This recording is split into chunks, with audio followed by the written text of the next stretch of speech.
my name is Savannah and this is my CVAD demonstration video. Before going into the patient's room, I would have already verified provider's orders and have established my patient with privacy. Okay, my name is Savannah and I'm going to be doing your nursing care today. Can you please tell me your name and date of birth? So today we're going to be doing a blood draw, and this is to get a blood sample. And my patient is already in the appropriate position. So first I would have made sure that I stopped the IV that was running if there was one, and I would have put the proper cap on and hung it up. At this point I'm going to be assessing the site for any infiltration. I'll be following the line up as well. And just be assessing my cap and making sure everything's alright. Do you have any pain in the area? Okay. And so, start. I'm going to be cleaning the cap for 15 seconds. Okay.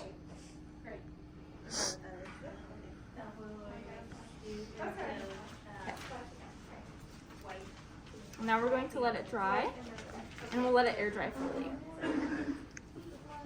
Okay. So now I'm going to make sure that it is unclamped. And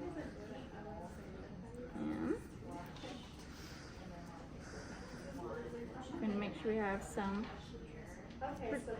fluid return. And then we're going to flush all the way. Okay. And then because this is a tunneling, we're going to pull back 9 milliliters.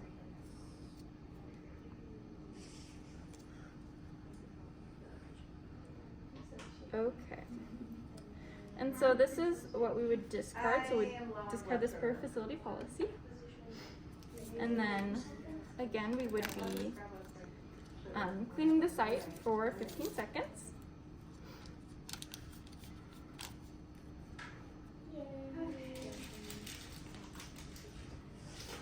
We're going to say that's 15 seconds, so we can save a little bit of time. And then again, we're going to let it air dry completely.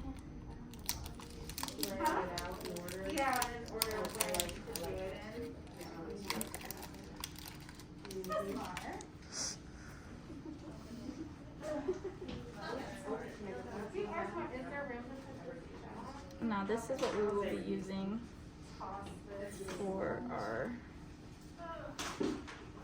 draw.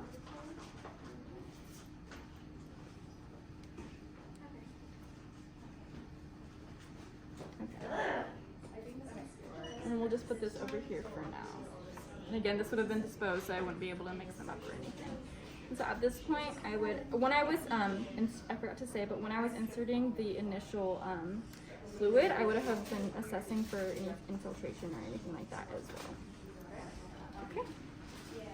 And so then at this point, if I was needing to put my IV again, make sure everything's clean up a bit, unclamp, and oh, and then I also need to, so after we do our blood draw, and then we're going to be flushing one more time. And again, obviously it would be a clean one, but I'll be scrubbing again for the 15 seconds, and then allowing it to completely air dry. We're going to say that is about good. And again, for the final flush too, same thing. We're going to want to make sure that there isn't any fluid coming out and that it's easy to go inside. Okay. Now at this point, we would be positioning the IV and everything as well. But for now, we're just going to clamp. We could put it up there as well. Okay, and then for our blood samples, we would have, we do our blue first and then our yellow, and then we would have something to help us actually put this into it, but we don't have that for demonstration purposes. And then we would make sure to have the date, the time, our initials, and where we got the blood from on the patient. And then we would put these in a biohazard bag and then send them to the lab. And then after that, we're going to dispose of everything per facility policy. So anything like this or sharps, we'd be putting in the sharps container. And anything just like this we can just put in the garbage. At this point, I would make sure that my my patient is in a comfortable position. I would lower them down, and I would make sure that they have their call light. And that is the end of my demonstration video.